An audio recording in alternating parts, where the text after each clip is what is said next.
You are listening to programming from the East-West Center in Washington, D.C.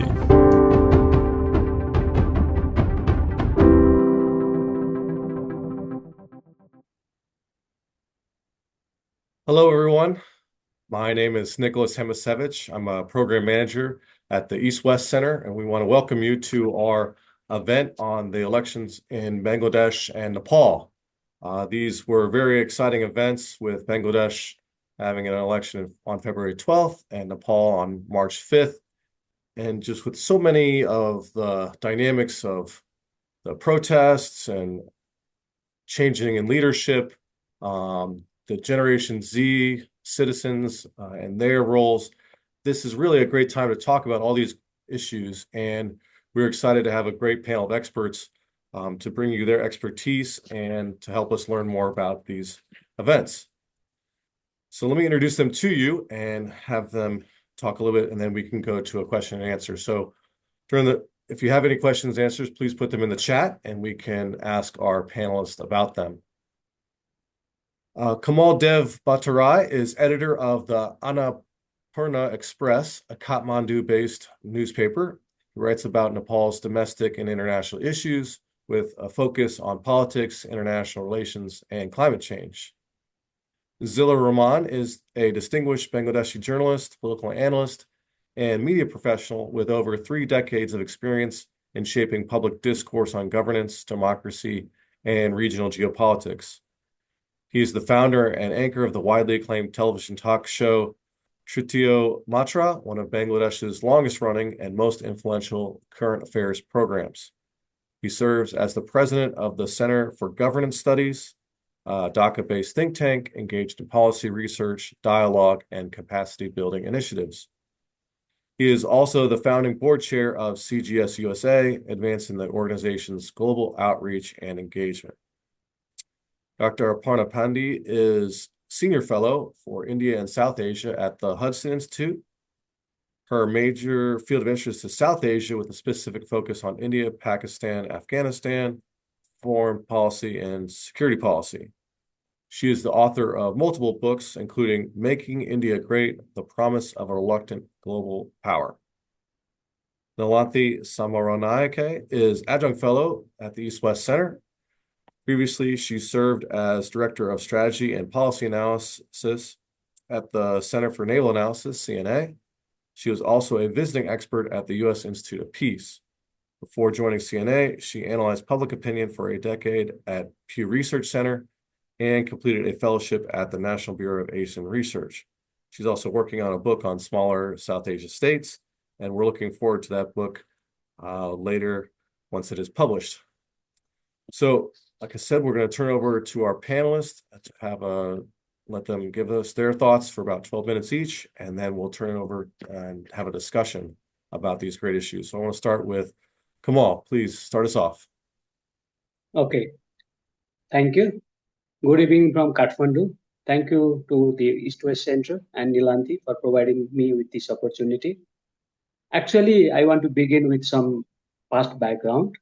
Over the past decade, Nepal witnessed a growing wave of public frustrations. Public frustrations were there since a decade. And there was the wave of the public frustration, aspirations, and ultimately there was the desire for the transformations.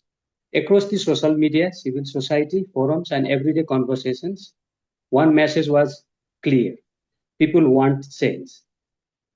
This desire was not abstract, it was deeply rooted in the concerns over the corruption, weak governance, unemployment, and politicization of the state institutions.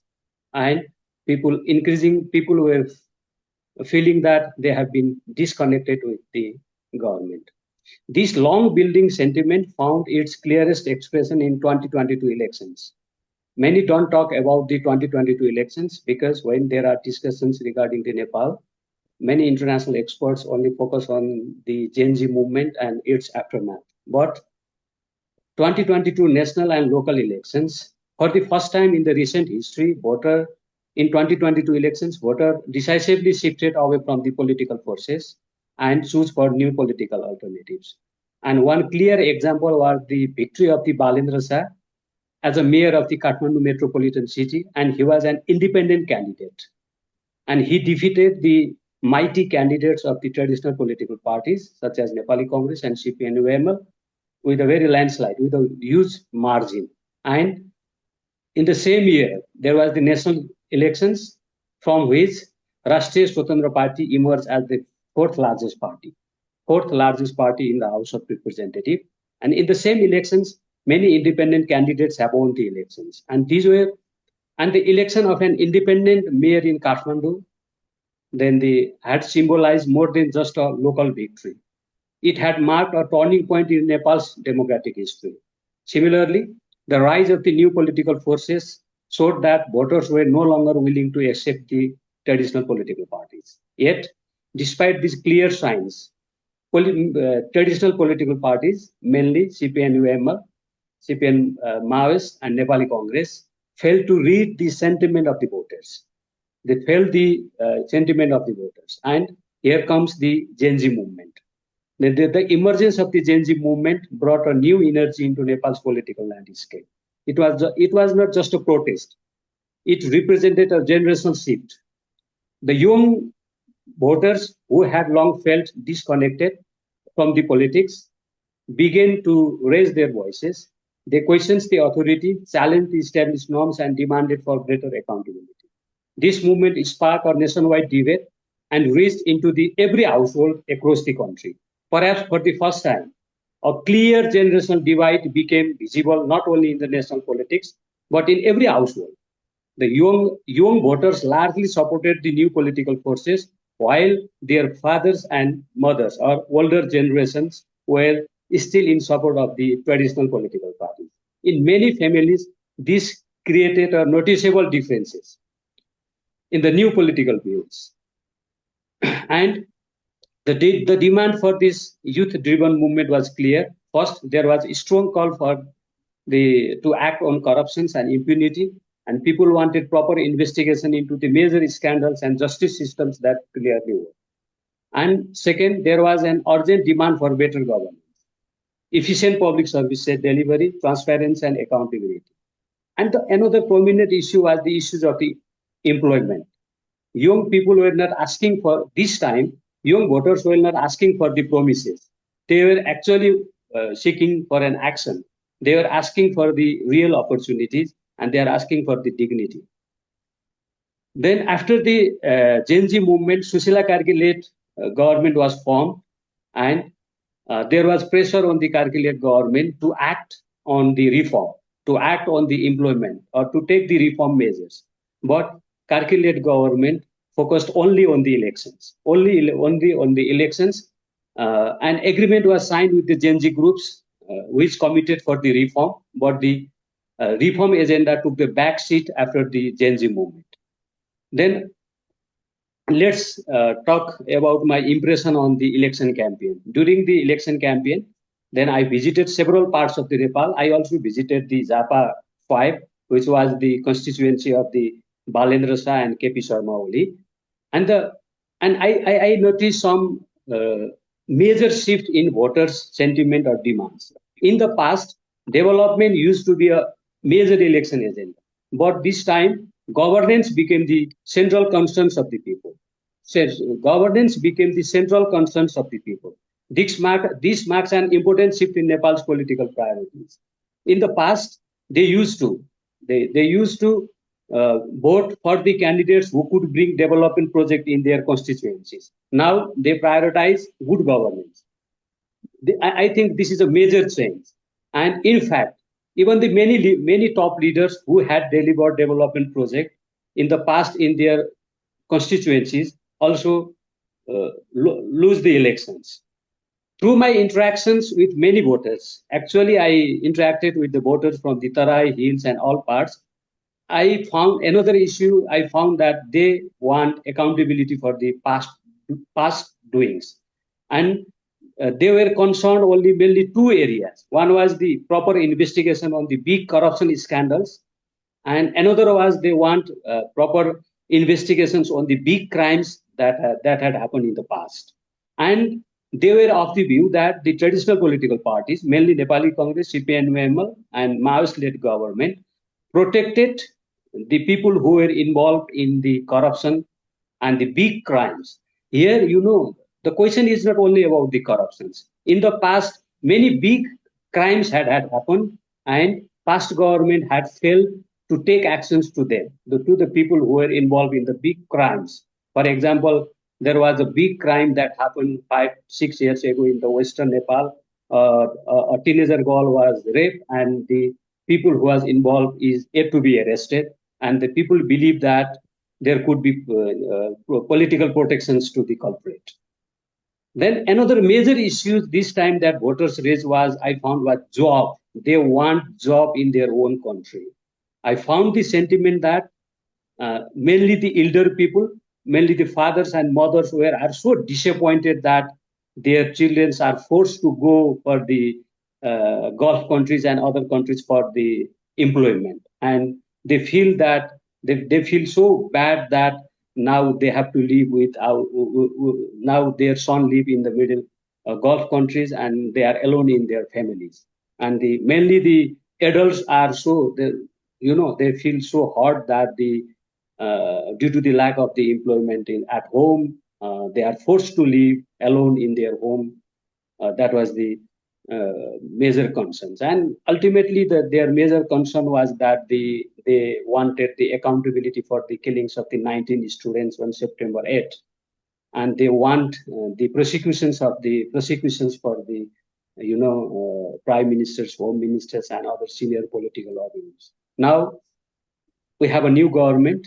Then the new government has started functionings, and the first task that the new government did was the arrest of the Prime Minister KP Sharma Oli, who was responsible or who was held accountable for the killings of the 19 students. An investigation panel was formed, and the investigation panel has concluded that the then Prime Minister KP Sharma Oli, then Home Minister Ramesh Lekha, and other senior members were responsible for the killings of the 19 students. And the investigation panel has said that they should be prosecuted as per the Criminal Code 2018. Now, on the governance issues, so the government has gained very appreciations from the people that because they have arrested the people who were linked with the killings of the 19 students, including then Prime Minister. On the governance model, on the governance sector that the new government has come up with, 100 tasks in 100 days that mainly aims to improving the governance. But the government is yet to unveil any plan for the job creation because this was also one of the major issues.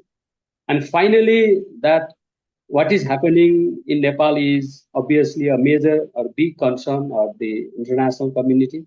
They are closely watching the development that is happening in Nepal from Gen Z movement to March 5 elections. And it seems that neighboring countries as well as the broader international communities have shown a strong interest in Nepal's changing political landscape. So far, prime ministers and ministers have not outlined their foreign policy priorities. However, the election manifesto of the Rashtriya Swatantra Party, which has emerged as a largest party with almost two-thirds majority, has hinted some of its priorities. Then it seems that the new government is expected to focus more on economic diplomacy to meet the domestic needs of the job creations rather than entering on the complex pending issues with the major countries. Then the Rashtriya Swatantra Party has expressed a vision of transforming Nepal from buffer state to a vibrant bridge between two countries. Then with country specific, starting with India, it strongly supported Nepal's decision to hold the elections after Gen Z movement. India not only encouraged the political actors to participate in the elections, it also provided all logistical support to conduct the elections. So it seems that India was the firm supporters of the March 5 elections. And soon after the election, soon after the elections, as well as soon after the formation of the Valensa-led government, Indian Prime Minister Narendra Modi was the first foreign head of the state to congratulate the new Prime Minister. And India has expressed its readiness to work with new Prime Minister. China, on the other hand, is maintaining a very, a very measured and limited engagement with government, mainly after the Gen Z movement. Then the various local media reports suggest that after the Gen Z movement, China expressed concerns about its security interest in Nepal. And the defeat of the communist parties may also be a concern for the India, because over the past decade, Beijing heavily invested or heavily engaged with Nepal's communist parties, and Nepal, the governments led by communist prime ministers have been very supportive to the China. For example, in 2017, when the government was led by Pushpa Dal, the Maoist leader, he signed the Belt and Road Agreement with China. That was the MOU agreement. And in 2025, when KP Sharma Oli, another communist leader, was the Prime Minister of Nepal, he signed a BRI framework agreement with China. Similarly, the Communist Prime Minister KP Sharma Oli in 2026, on the backdrop of the Indian blockade, also signed transit and transport agreement with China. So this shows that the Chinese governments had intensified their engagement. Sorry, communist government had intensified their engagement with the Beijing. So the defeat of the communist parties could be a concern for the Beijing as well, but they have not spoken anything. Then China has congratulated the new prime minister, and it has highlighted on its own policy that they want to advance Belt and Road initiatives, and they are consistently highlighting the strategic partnership between Nepal and China, on which Nepal and China has agreed in 2019 during the visit of the Chinese President Xi Jinping, and they are time and again highlighting the advancement on the strategic partnership that was agreed in 2019 between two countries.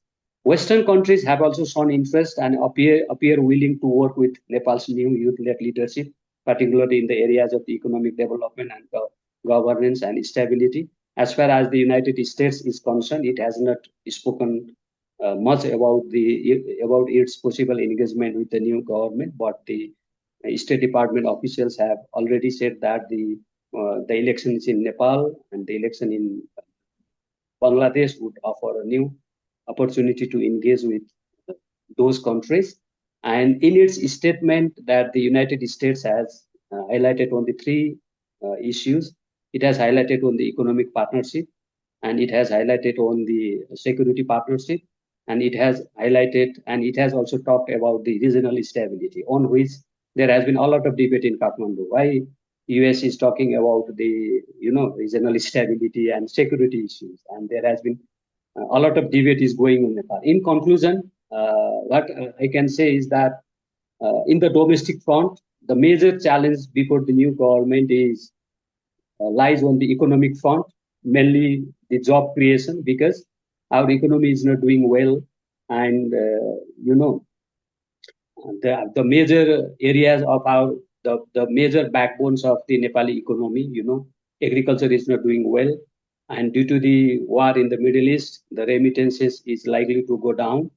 And as Nepal is graduating from least developing countries to developing countries, international assistance and grant assistance are likely to go down, and Nepal has to attract more and more foreign direct investment. But unfortunately, due to the red tape and other major issues, then we have not been able to attract the foreign direct investment. So the road ahead for the new government are really going to be a very difficult one, mainly in the economic areas. Thank you. And Yeah, Kamal, that's great. Thank you. I think that's a great start, and we can kind of follow up and talk more as we move on. So thank you so much.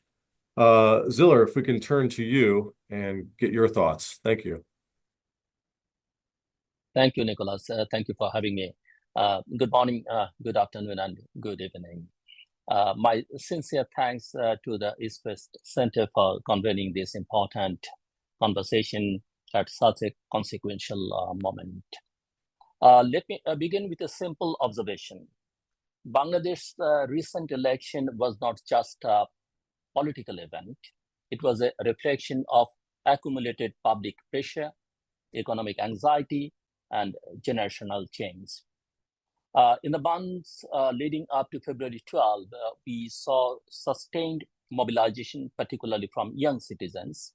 Nearly 2/3 of Bangladesh's population is under the age of 35, and for many of them, this was their first meaningful political engagement. They are not only protesting, they were redefining what political participation looks like. This is why I would argue this election was not simply a transfer of power. And the return of the Bangladesh Nationalist Party after 2 decades signals a desire for change, but it doesn't erase the structural challenges that remain.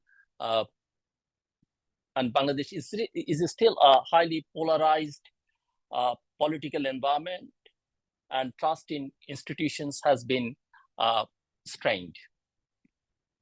And here is the reality we must confront. Elections can change governments overnight, but rebuilding trust takes years. The new government inherits an economy that has shown remarkable resilience, but also clear vulnerabilities. Bangladesh has sustained average growth rates of around 6 to 7% over the past decade, lifting millions out of poverty.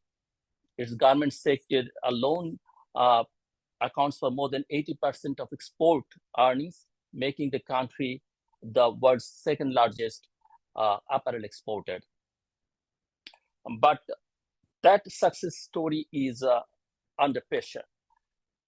Inflation has hovered in the high single digits. Foreign exchange reserves have declined compared to previous years. And external debt servicing is becoming more demanding.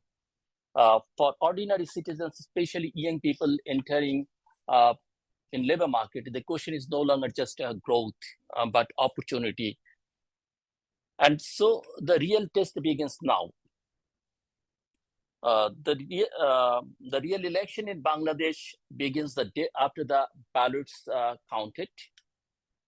Can the government translate electoral victory into economic stability? Can it move from a political competition to institutional consolidation? Can it meet the expectations of a generation that is more connected, more informed, and less passionate than any before it? These domestic questions are unfolding alongside a shifting international environment.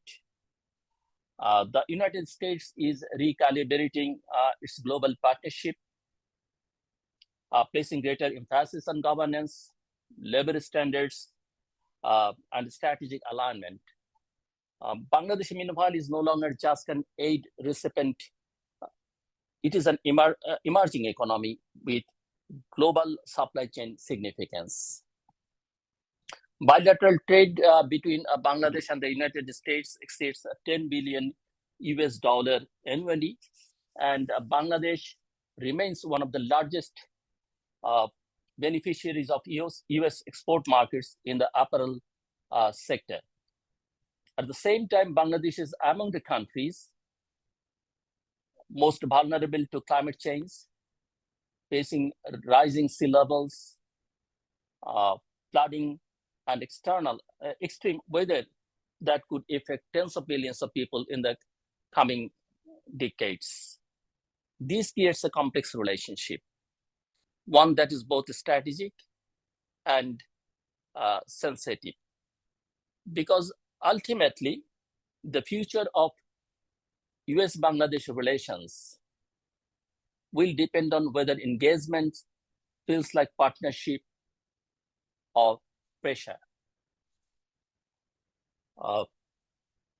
If engagement is perceived as overly conditional, it risks alienating a government navigating domestic constraints. If it is a purely transactional, it risks missing an opportunity to support meaningful reform. What is needed is a balance, what we might call principled pragmatism. At the same time, Bangladesh must navigate an increasingly competitive regional environment. India remains its closest neighbor and a critical partner in trade, connectivity, and security. Bilateral trade between the two countries has grown significantly, reaching nearly 15 billion US dollar in recent years, alongside deep cooperation in energy and infrastructures. China, on the other hand, has emerged as a major development partner, investing billions of dollars in infrastructure, energy, and transport projects. And here we need to be precise in how we frame the issue. Not all investment is equal. There is a growing distinction globally between what we might call constructive capital and corrosive capital. Constructive capital builds capacity, strengthens institutions, promotes transparency, and aligns with long-term national development goals. Corrosive capital, by contrast, can create dependency, reduce transparency, distort local decision-making, and in some cases, weaken governance standards. Bangladesh has benefited from infrastructure financing, including from China, but the challenge is now whether to accept investment. It is on what terms, with what safeguards, and with what long-term consequences. Because ultimately, the issue is not just the quantity of capital, but the quality of influence that comes with it. This places Bangladesh in a familiar but increasingly delicate position, because Bangladesh is not seeking to align with one power against another. Bangladesh is not choosing sides, it is choosing space. It seeks to maximize opportunities while preserving autonomy. But as competition between major powers intensifies in the Indo-Pacific, that space is narrowing. And that brings us to the broader question: what is really at stake in this moment? This is not just about a change in leadership. This is a stress test of Bangladesh's political and economic model. Can a rapid growing, densely populated country maintain stability while expanding democratic expectations? Can it sustain growth while addressing inequality and youth unemployment? Can it ensure that external partnerships strengthen rather than compromise its institutional integrity? There are real risks. Political fragmentation could deepen, economic pressures could intensify, and external financing, if not carefully managed, could shape domestic priorities in ways that are not always visible in the short term. But there are also strong foundations. Bangladesh has reduced poverty from over 40% in the early 1990s to around 18% in recent estimates. It has made major gains in health, education, and gender equality. Its resilience, whether in the face of natural disasters or economic shocks, is well documented. And perhaps most importantly, it has a population that is increasingly engaged and aware, which is why I would end with this thought: Bangladesh today is not just changing leaders. It is renegotiating the leadership relationship between citizens, the state, and the world. For partners like the United States, the challenge is not simply to respond to Bangladesh as it has been, but to engage Bangladesh as it is becoming. Thank you. I look forward to the discussion. Thank you, Zilla. Really appreciate that. That was really great. Getting us excited about what's going on in Bangladesh. So can we turn to Aparna for your remarks, please? Thank you, Nicholas. Morning, good evening. I'd like to start by thanking East West Center, Nicholas, and especially Nilanthi for inviting me to this panel today. The remarks by the first two panelists remind me of a of a quote by poet laureate William Wordsworth. So I'll start with that. Bliss it was in that dawn to be alive, but to be young was very heaven. Over the last few years, almost every country in South Asia has gone through elections, and the most recent ones have been in Nepal and Bangladesh. In both the countries, the younger generation has been the catalyst for change, and there's hope among many that it will continue. Whether that happens, however, may depend upon the governments that have come to power, their ability, their willingness, their capacity to make the necessary changes to bolster primarily their economies and their human capital. As they say, elections do not a democracy make or sustain. To do this, these new governments will need to focus not just on domestic issues, but will need the support and the help of their foreign partners. Historically, for both Nepal and Bangladesh, their largest neighbor and closest partner has been India. And Delhi has been closely watching these elections, also watching these countries both before and after elections. Modern India, while a democracy, has actually never based its foreign policy with its neighbors on their political systems. India has dealt with the neighbors based on their governments. And this is visible when we look at India's relations with both Nepal and Bangladesh. India had a close relationship with the Sheikh Hasina-led government, and relations did hit one of their lowest under the interim government led by Dr. Yunus. However, as Bangladesh approached its elections, Delhi started its outreach and has maintained that with the new Prime Minister Tariq Rahman. This is even though historically India has rarely had good relations with the Bangladesh National Party-led government. And yet, good relations with Bangladesh are critical for India. India's longest border is with Bangladesh. India's bilateral trade, as Zilur Rahman mentioned, is over 15 billion. India also has developmental assistance and aid with Bangladesh. There's transshipment, there's inter-regional trade between Bangladesh, the continental states of Southeast Asia through India's northeast, as well as between Bangladesh, Bhutan, and Nepal for sharing of electricity and power. Part of this has a geostrategic reason. It is to counter Chinese influence. But sort of, India also has security relations with Bangladesh. Not only does it help build in Bangladesh's defense capacity, but the two countries cooperate in counterterrorism, humanitarian assistance, and disaster relief. And yet, the South Asian country with the largest Chinese investment under BRI after Pakistan, second largest, is Bangladesh. China is one of Bangladesh's largest, actually it is the largest trading partner and the largest foreign investor. And there's sufficient domination of the Chinese in the Bangladeshi energy sector and gas fields. Plus, there's a security relationship. Even though India and Bangladesh settled their border dispute in 2015, there are other issues primarily related to water that the two countries have yet to fully settle. Similarly, if we turn to Nepal, India has historically had a good relationship with the Nepalese government led by the Nepal Congress, not necessarily with those led by the Maoist parties. However, it has reached out to the Balain Shah government and supported the election, as well as offered support to the incoming new government.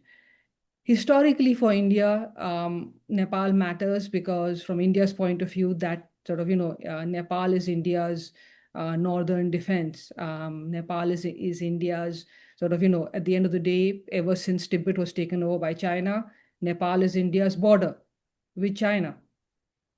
The two countries share a 1,000 miles long border. There are border disagreements. We can discuss any of the disagreements or issues that the two countries have, but at the end of the day, Nepal is India has, I believe it is one of the top recipients of India's annual aid, remittances, the only country that India has an open border with, and Nepalese citizens can work in India. They have a strong security partnership. Nepal is a member of China's BRI, but The projects have been recent and not that many, except in the last few years, a few were started under the KP Sharma Oli government. We have to see where the new government takes those projects. For Delhi, its neighbors are critical to its national security and its national interests.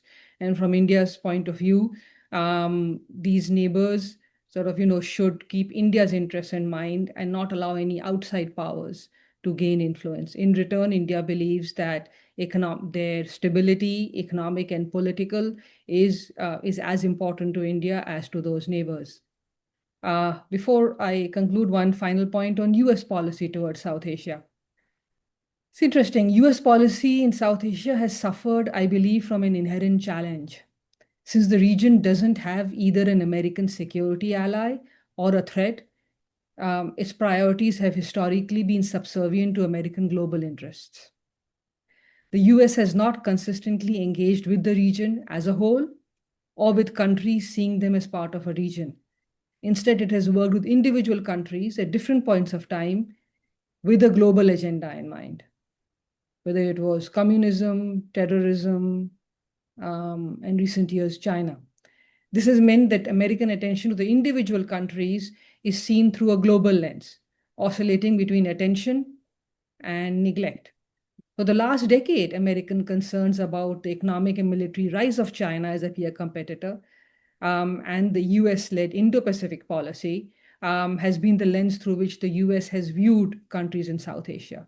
So various mechanisms for economic investment and strategic infrastructure.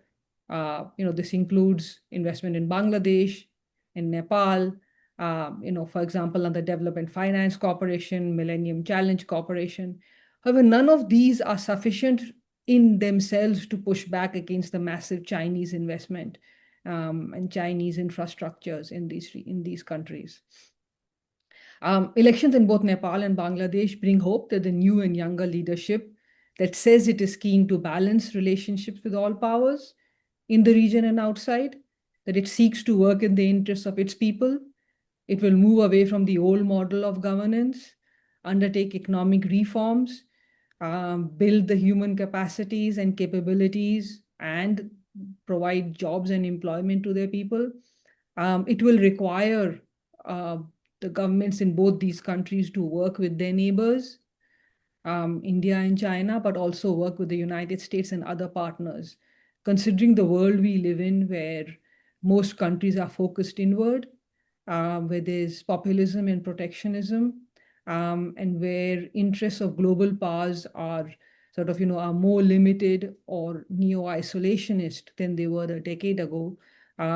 This is going to be a tough challenge for all of these economies as well as their global partners.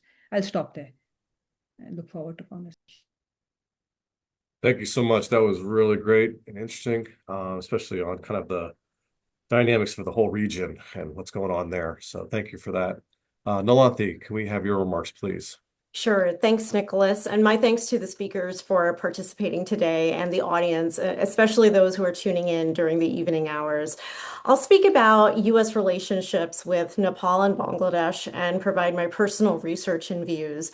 I think both countries' elections and their new leaders suggest the potential for strong cooperation between both the U.S. and Nepal and the U.S. and Bangladesh. There's a lot to build from, but it all needs to be managed carefully, especially in the current information environment. So starting with Nepal, I think there are some open prospects right now. I'll make 3 points. So first, with regard to U.S. diplomacy, there's no U.S. ambassador to Nepal right now in Kathmandu. The previous ambassador departed in January, and the U.S. Embassy has congratulated Prime Minister Shah, but naming a new U.S. ambassador would significantly aid U.S. policy at this historic time for Nepal.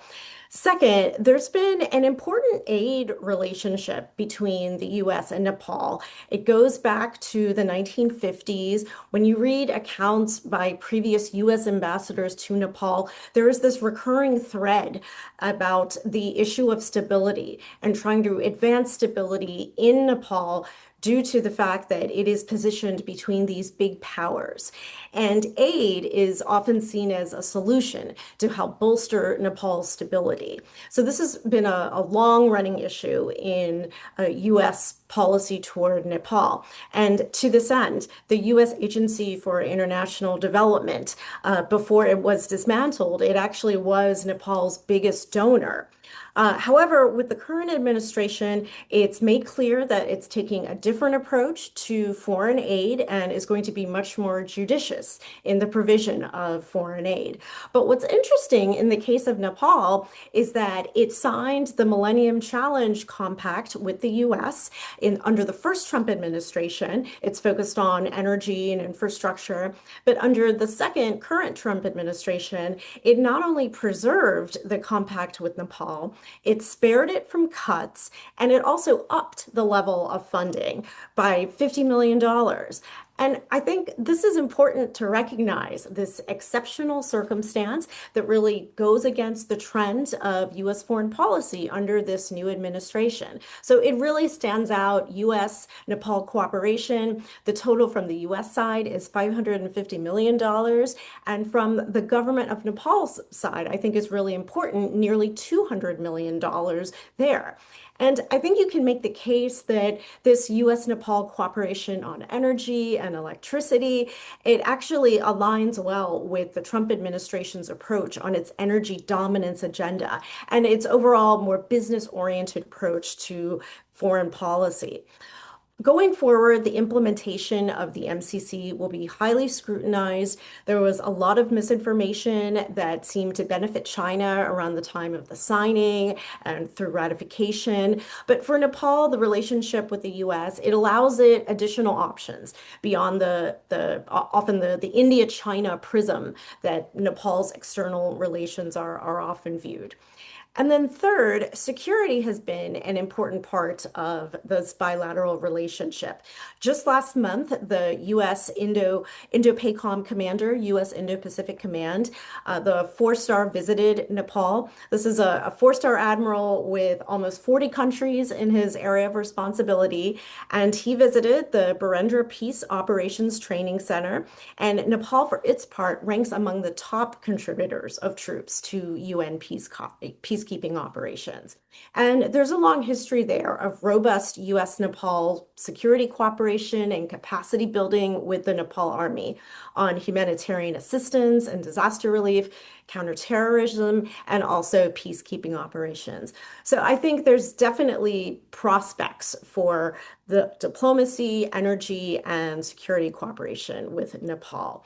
Now, turning to Bangladesh, I think there are also similar prospects, and I'll make 3 points.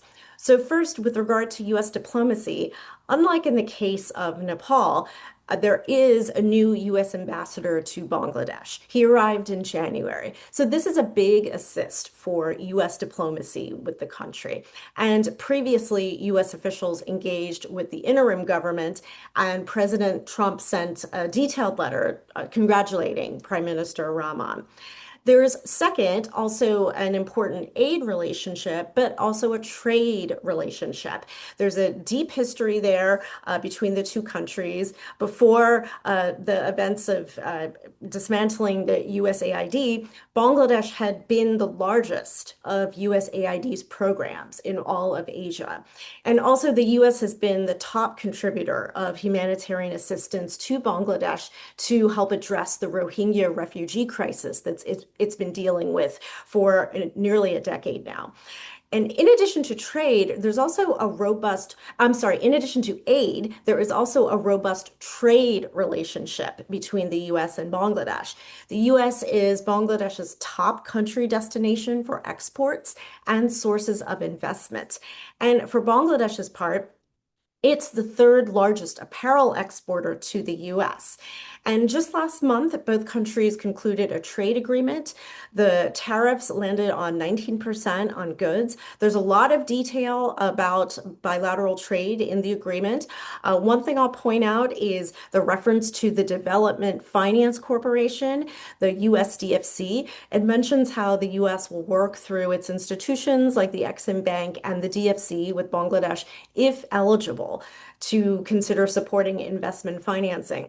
This is a really intriguing mention because U.S. officials for the years before had almost lamented the fact that Bangladesh was not eligible for DFC financing. So this will be an important question to track after Bangladesh has made several reforms to its labor industry. Will Bangladesh become eligible for DFC financing? So this I would definitely recommend continuing to follow this issue. Also, under this administration, the U.S. administration, energy has become an important area of cooperation, and particularly on LNG supply, liquefied natural gas. And in one of the deals that the two countries signed, the Bangladeshi official referenced the principles of America first and also Bangladesh first. So Bangladesh is making an effort to try to align with the administration's priority on energy cooperation and business cooperation. And also in the trade agreement signed last month, there's a reference to a goal of $15 billion of energy cooperation over 15 years. And then third, turning to security, this has been a robust bilateral relationship in terms of military and defense. As recently as the fall, there were military exercises. Indo-PACOM also held its bilateral defense dialogue with the Armed Forces Division. And the U.S. has also historically provided disaster relief after cyclones struck Bangladesh. But even outside of crises, there's been steady state defense cooperation, such as the U.S. providing maritime security platforms to the Bangladesh Navy in the form of retired Coast Guard cutters. Going forward, there is a question whether Bangladesh will be willing to sign the U.S.'s defense foundational agreements. Officials for several years have discussed getting Bangladesh's signature on a security of military information agreement, the JSOMIA, and also a logistics agreement, the AXA. So it's worth watching whether Bangladesh, under the new administration, new leadership in Bangladesh, would be willing to sign at least one of them. And for probably the JSOMIA. Just for reference in the wider region, India has previously signed the JSOMIA. They signed it in 2002.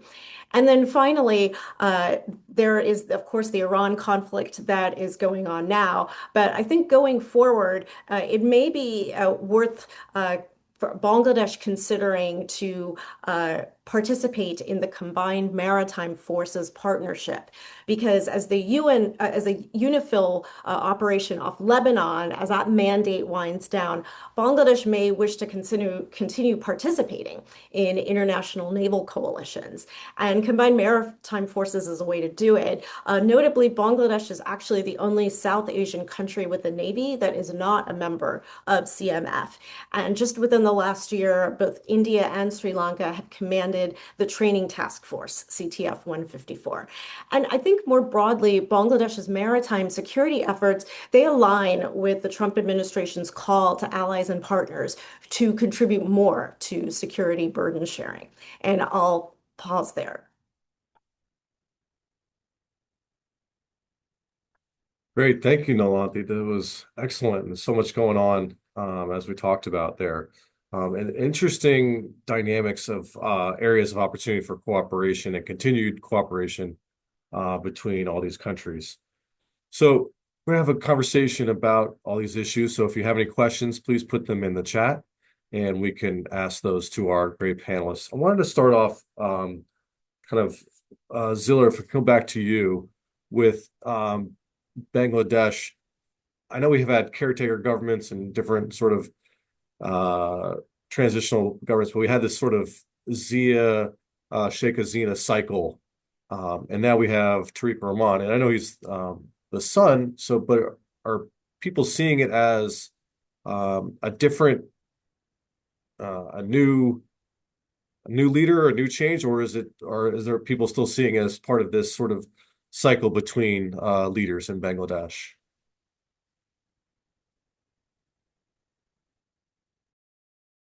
I think you're still on mute there, Ziller.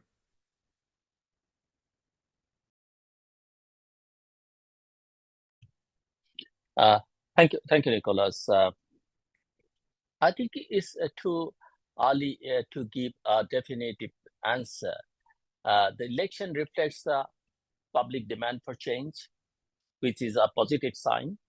However, the real test will be how the new government and the Prime Minister, Tariq Rahman, governs, especially in terms of institutional independence, media freedom, and opposition space. To me, democracy is not just about elections, but about what follows. So let's see what is happening in coming months and years. We have to wait. Great. And then Kamal, one of the things that people are looking at with the new Prime Minister is how he was governing as mayor and now kind of transitioning to be governor of the country. And so is there anything we can look at as how he did as mayor of Kathmandu and how that might translate to what he might do now? Yeah, very perfect questions. As a mayor of the Kathmandu, one notable things he did was he, as Nepal is a federal country, and as a mayor, he, in a way, he asserted the rights of the mayor. That he fought with the prime minister, then prime minister, for the autonomy and independence of the local government, because we have the local government. And now he has become the prime minister, and many people are eagerly waiting that he truly honors the federal structures or he centralizes the power. And as a mayor, obviously he was more focused on the corruption, good governance issues.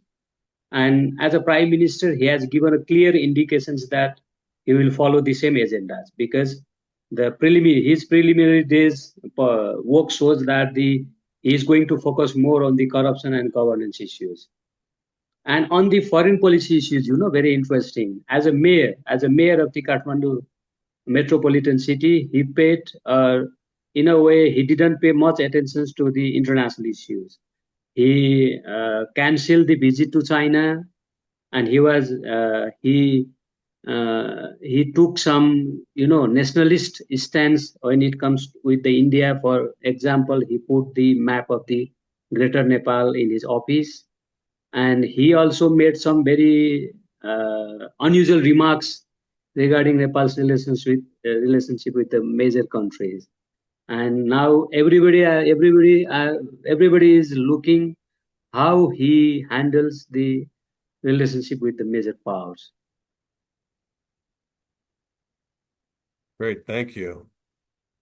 We have a question from the chat for Ziller, and then anyone else can talk about it as well.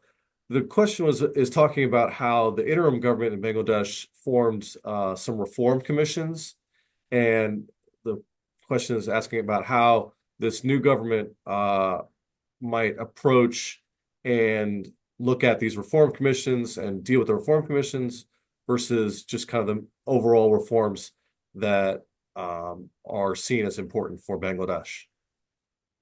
Thank you, Nicholas. Yes, the interim government formed 11 reform commissions, and from those 11 commissions, they choose 6 commissions report for the national consensus. They formed a national consensus commission, and out of more than 50 political parties, those were linked with the election commissions or registered with the elections commissions. 32 political parties were in the discussion for 9 months, more than 9 months, to make a consensus. And finally, there was a July charter, and all the 32 political parties signed on that charter, and with a note of dissent. And finally, the government, the president signed an ordinance, and most of the things basically is structural change, structural reform, constitutional reforms issues. Most of the political parties BNP and Jamaat Islami, they incorporated those issues in their election manifestos. Because July Charter is according to BNP, when this ordinance announced, they said this was a betrayal because they signed with note of dissent, but note of dissents were not there. The issues were not there. So now they incorporated those issues, those points they already committed in the July Charter in their manifestos. So it's their responsibility to implement those commitments. And still their parliament session is ongoing. So they are saying they will implement what they committed in the July Charter or in their manifestos. But we'll have to wait and see because it's too early to say that what they're going to do. It's interesting, as Ziller and Kamal were talking, it seems like you guys can correct me kind of on this, but it seemed like, Ziller, you're saying in Bangladesh there was more focus on economic stability moving forward, but Kamal, you were talking about good governance as an emphasis, and then also similarly the dynamic of this initial and first participation from this younger generation in each country and a different sort of political participation. So I was wondering if you could sort of continue to talk about those dynamics and why governance priority in Nepal and economic stability in Bangladesh, even though it's important for each one. And then again, maybe a little bit more on what we should expect with this political participation from the youth now that we have new governments in place. How do you anticipate them interacting with the new government, expressing support or expressing concern with the new government, and things like that? So Kamal, we can start with you, and then Ziller, you can pick it up, and then either Nilanthi or Parna if you want to jump in as well. Yeah. Obviously, as I said earlier too, this time people are more concerned over the governance and the corruption, because people largely believe that it is because of the corruption, bad governance, and the politicization of the state institutions, economy has failed to take off. This is the understanding of the people. And if you see the major demands of the Gen Z movements, they raise the issues of the nepotism, they raise the issues of the corruption, they raise the issues of the corruption or scandals, and basically they want reform. And they believe that once these issues are addressed, then there could be progress on the economy as well. But it doesn't mean that they are concerned only over the governance or the corruption issues. Equally, they are concerned that the new government should be able to create economic opportunities for them. Economic opportunities is equally important for them, but the large perception, people's perception is that it is the corruption that killed the every sectors of the society. They believe that due to the corruption, the economic activities are not taking place.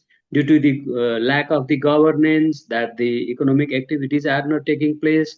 And the people believe if those issues are addressed first, then it will pave the way for the better economic conditions or economic opportunities or job creation for them. So even during the election campaign, as I highlighted earlier, then the people wanted that the new government should address that the corruption, governance issues, as well as the job creations.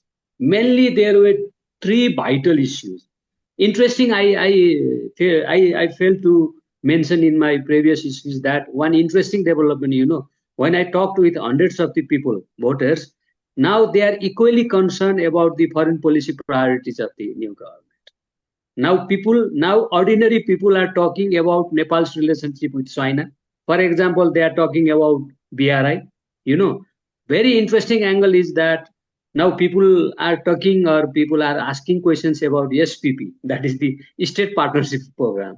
And even the common people are asking about new government's approach with the India as well. So one very interesting or new issue that I found during my election campaign is that now people are more informed about foreign policy issues too. This was the break from the past. This was a break from the past. In the previous elections, as I also covered the previous elections, they had little information or few informations or very, very limited understanding of the geopolitical issues or foreign political issues. Now every voters are talking about the geopolitical issues. That is the new issues that I found during the election campaign. In summary, as I said that I summarized three major agendas. That is corruption, governance, job creation. Thank you.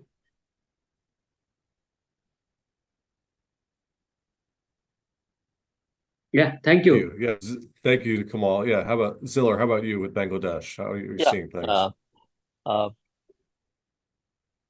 During the February election, young voters were central, and they were not only active in protest in July, August 2024, but also shaped the political narrative, focusing on jobs, governance, and accountability. Their expectations are higher than previous generations, and meeting those expectations will be critical for political stability, I would say. And to me, three main risks stand out. One is political polarization.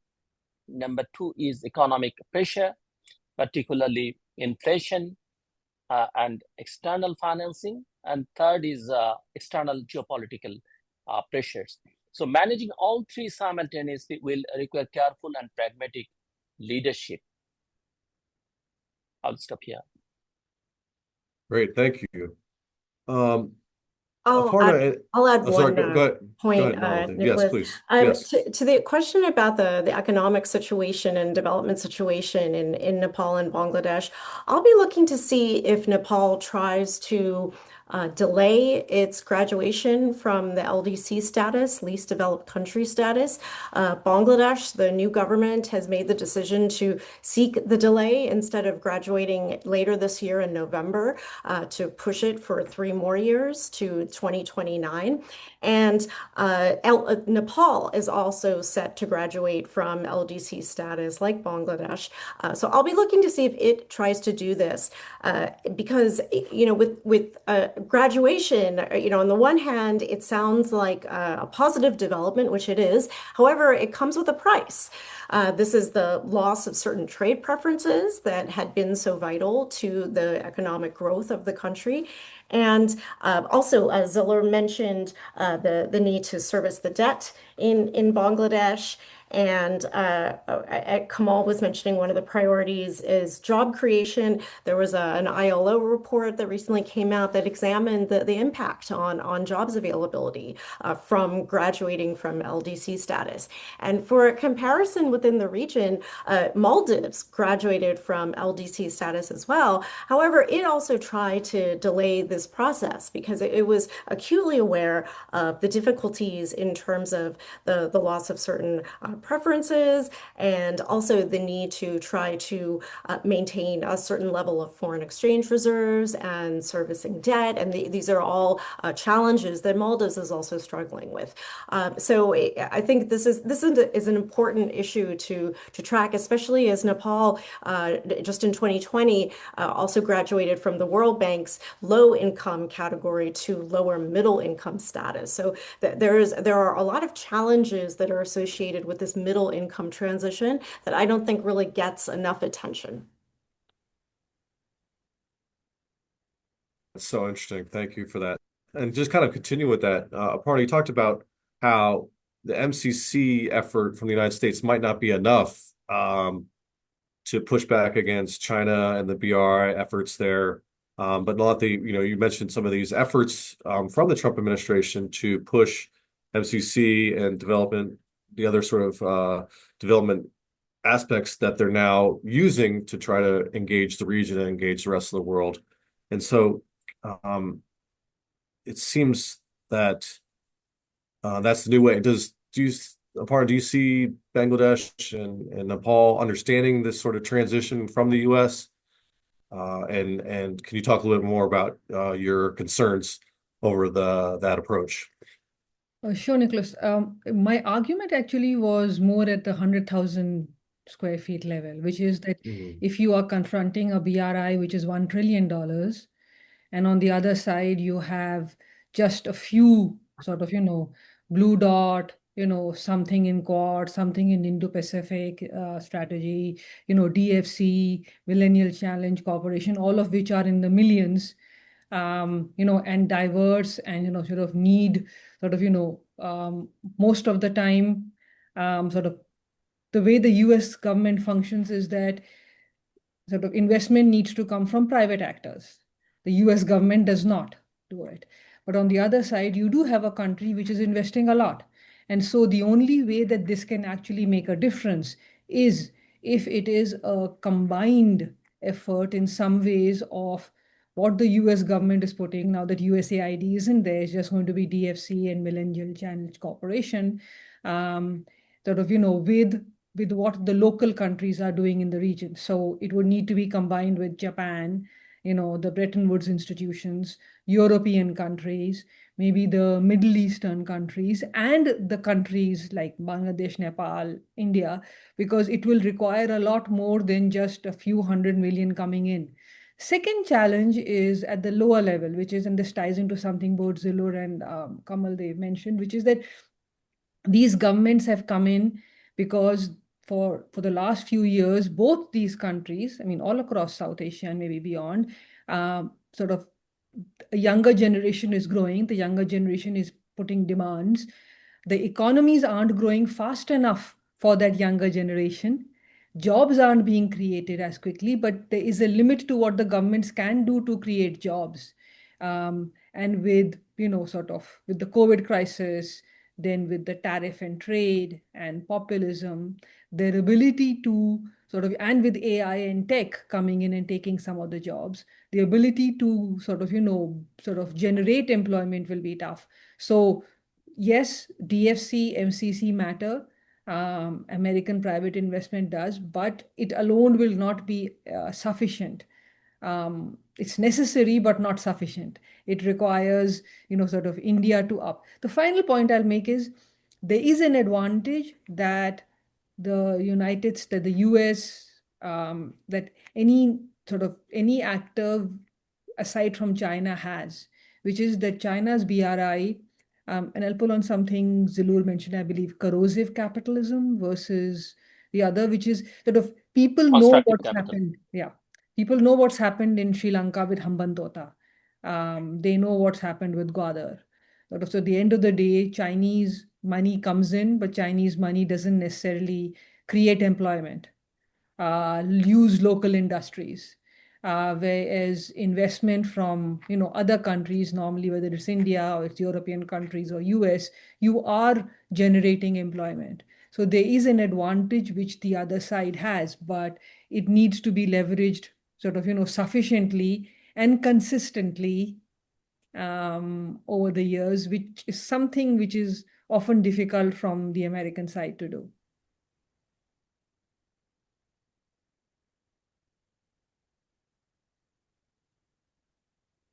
It's just so interesting on those things. Thank you. A question from the audience about energy cooperation, and a lot that you talked about this. So the energy cooperation and coordination between the US and Bangladesh, and how that has kind of strengthened or impacted US investment and other interests with Bangladesh, and then the broader South Asia region. Can you talk a little bit about that? Sure, that's a great question. I think we've seen just even under the Trump administration and the government of Bangladesh, essentially, one example is an LNG agreement, a supply deal for Bangladesh, where we've seen Petro-Bangla, they have interest in the U.S., a U.S. company, Argent, basically providing a lot of LNG supply to Bangladesh for essentially a terminal project that's in the Gulf Coast off of Louisiana. So the project isn't completed yet, but the fact that the Bangladesh government has essentially signed a supply deal that signals that Bangladesh wants to be supplied with LNG. And I mean, right now, especially, Bangladesh is, seeking as much LNG supplies as well, just because of the conflict right now and the energy crisis facing the government. But I think one of the challenges that Bangladesh has faced is that, it would prefer a government to government interaction with the US, but, that's not how the US system works. There are just a lot of companies that would have to deal with the government of Bangladesh. But my understanding is the US government is actually trying to help coordinate this process and essentially make this process of the government of Bangladesh interacting with American businesses a bit more seamless, a bit more streamlined in terms of how to identify potential suppliers of LNG to the government of Bangladesh. And my understanding is there's more work that is currently being done and that we can expect some outputs of this energy cooperation to come. And then for the question about the rest of the region, I think the MCC project in Nepal, one of the areas of focus for that is trying to expand Nepal's transportation and its electricity transmission infrastructure.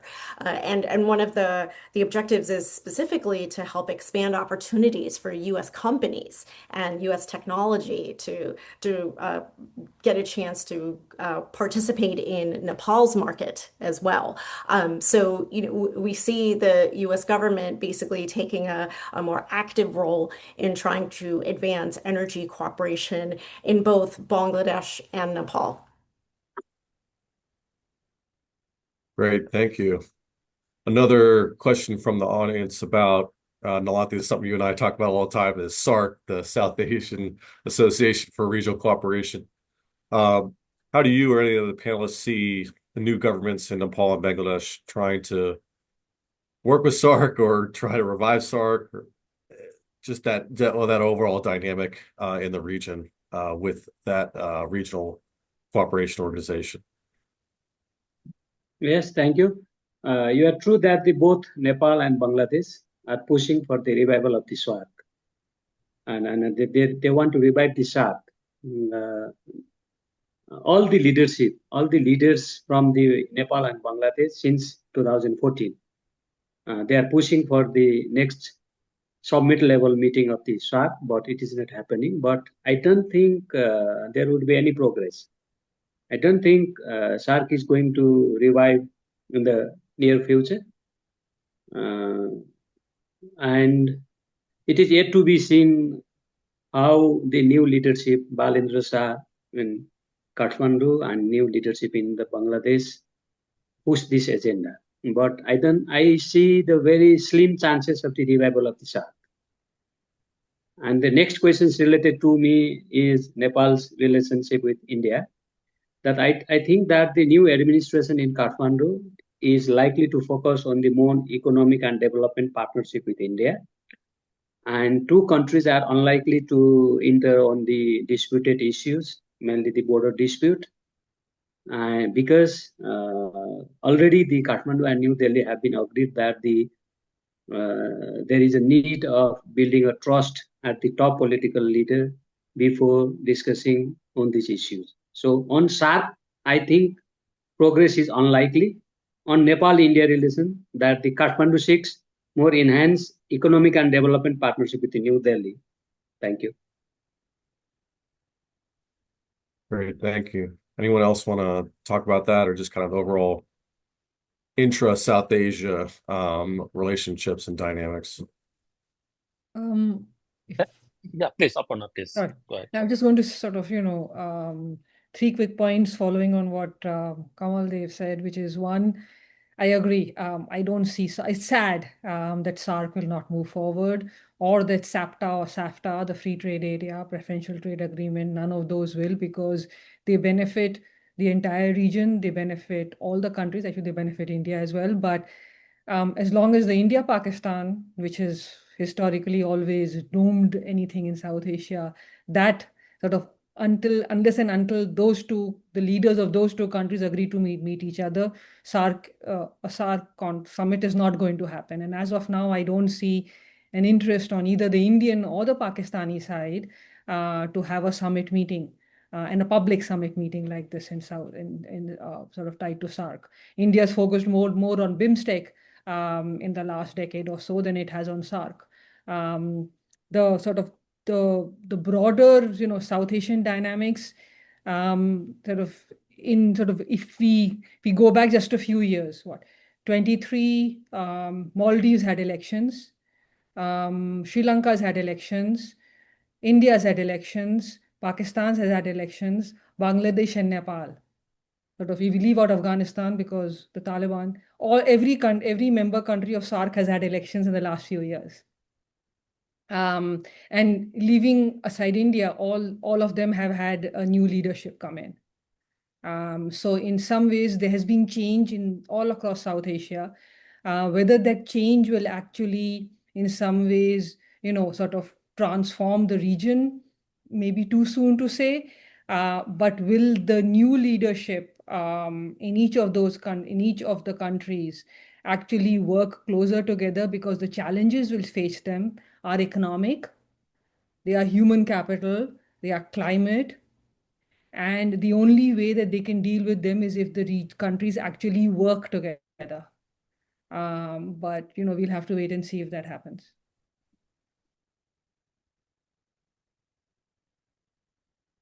Zilla, did you want to mention anything there? Nicholas, yeah, please. Yeah. Regarding the energy cooperation, I completely agree with Nilanthi. And Bangladesh and US have had a long cooperation record between these two countries in energy sector. And still, there are a lot of opportunities for Bangladesh to working with USA. And about SARC, I know that the current Prime Minister of Bangladesh has some sort of emotional issues with SARC because, as you all know, that his father, former President Ziaur Rahman, initiated the SARC idea. And but I can't agree with more Aparna that it basically depends on India and Pakistan and their relationship tension. So I'm not that much optimistic about the future of SARC. There are, as I said before, that there are external geopolitical pressures on Bangladesh, as we all know that the US footprint is here, the Indian influence is here, and even Pakistanis, Turkish, they are becoming a player in Bangladesh. So a lot of people ask us that will Bangladesh or Bangladesh new government tilt more toward to China or India? And of course, Chinese influence are there. So I think Bangladesh is unlikely to tilt decisively toward either. Its foreign policy tradition is based on strategic balance. The goal is to benefit from both relationships while maintaining sovereignty. However, managing this balance will become more challenging as great power competition intensifies. Now, the question is, how should the US engage with the new government? I think the US should pursue a balanced approach, supporting a democratic governance while also deepening economic and climate cooperation. Overemphasis on conditionality without engagement may be counterproductive. A partnership model based on mutual interests and gradual reform would be more effective.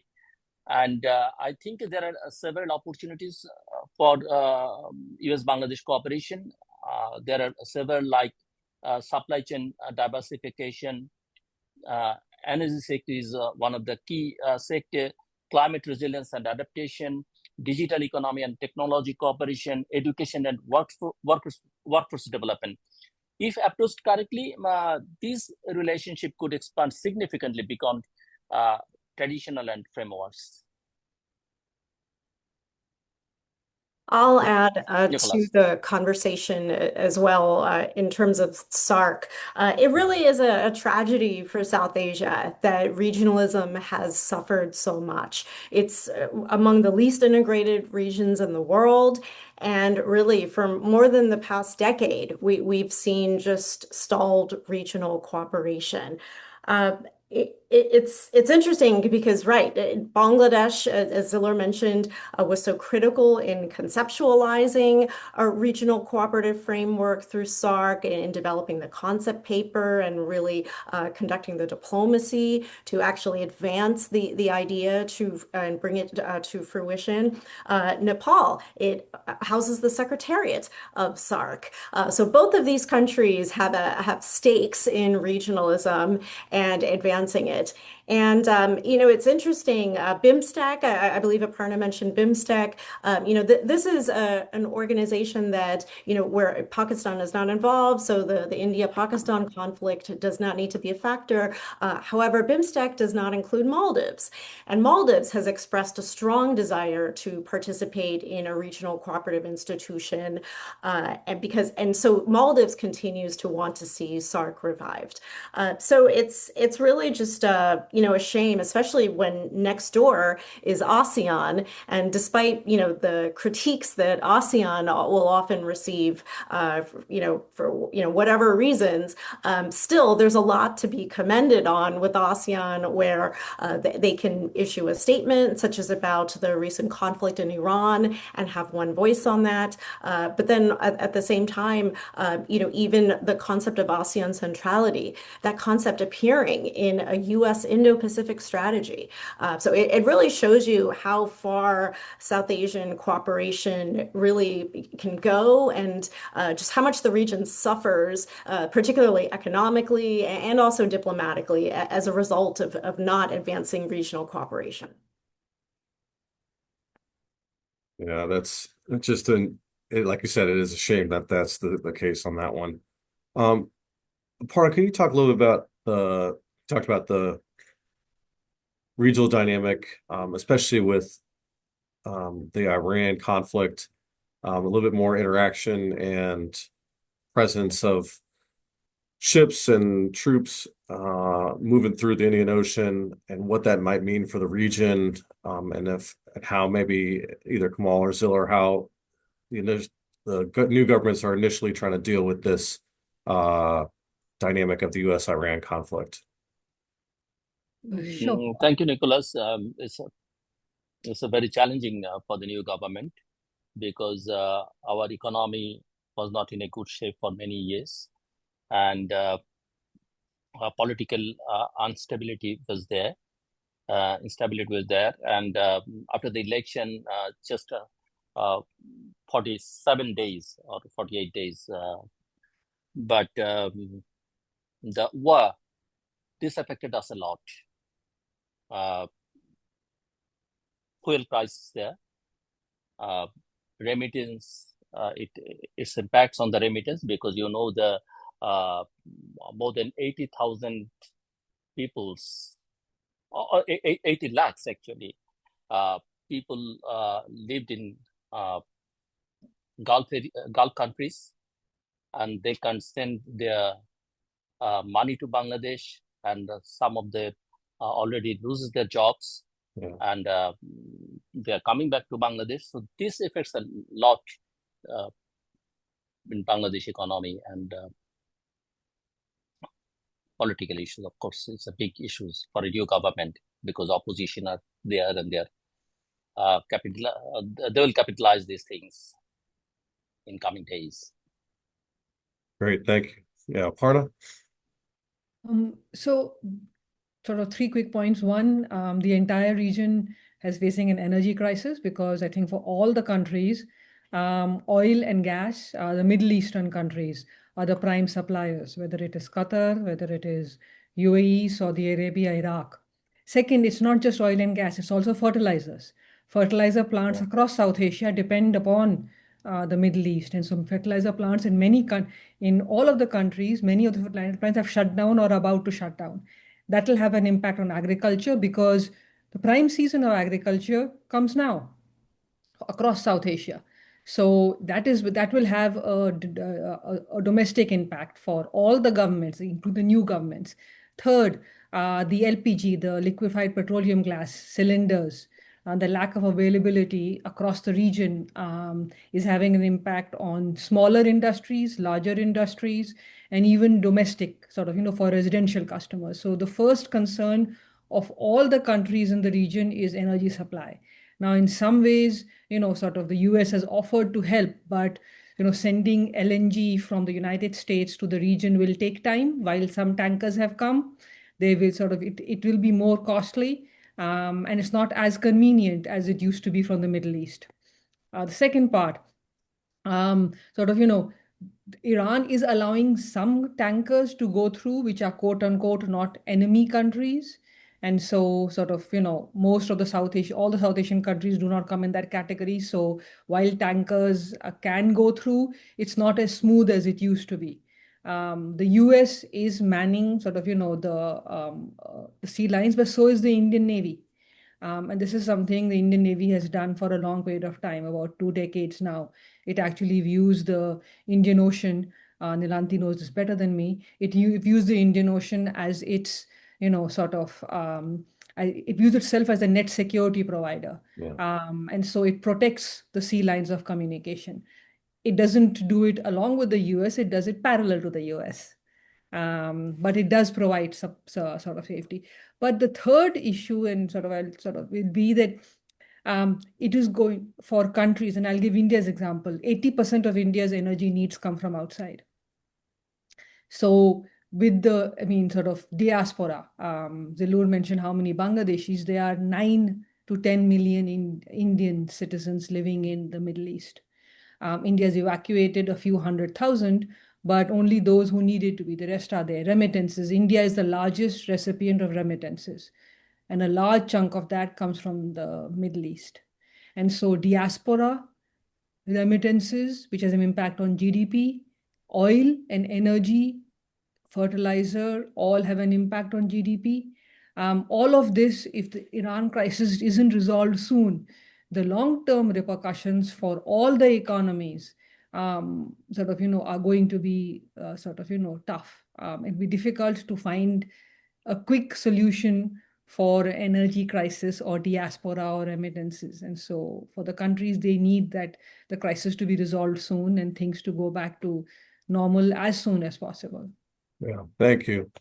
I think we ran up on time, so you can see how exciting things are going. We talked a lot about challenges, but a lot of areas for optimism, and especially with these new elections in Bangladesh and Nepal. So please join me in thanking our panelists, and we really appreciate you all joining us and talking about these great issues. Thank you, everybody. Have a great day. Have a great night. Thank you. Thank you, Thank you, Nicholas. for Thank you, having us. Nilanthi. Thank you. Thank you, everybody. Thank you.